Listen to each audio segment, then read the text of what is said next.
議會民進黨團下午佇個總召朱家偉號召，包括議長顧立立、副議長林志典以及泛綠的陣營，總共21位議員聯合召開記者會，強調痛苦不是家己放的，你是靠實力、政見甲的誠信換來的。我們用實際的力量對動中金。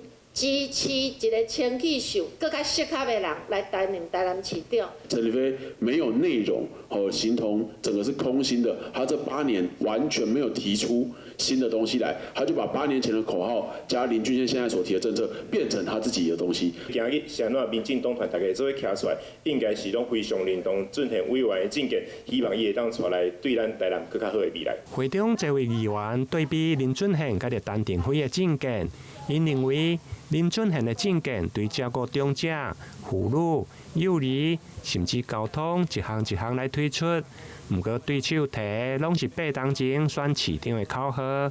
民進黨團拒絕政見的通報，因此發出拒絕過期的政客，痛苦支持林俊憲的口號。拒絕過期政見，痛苦支持林俊憲。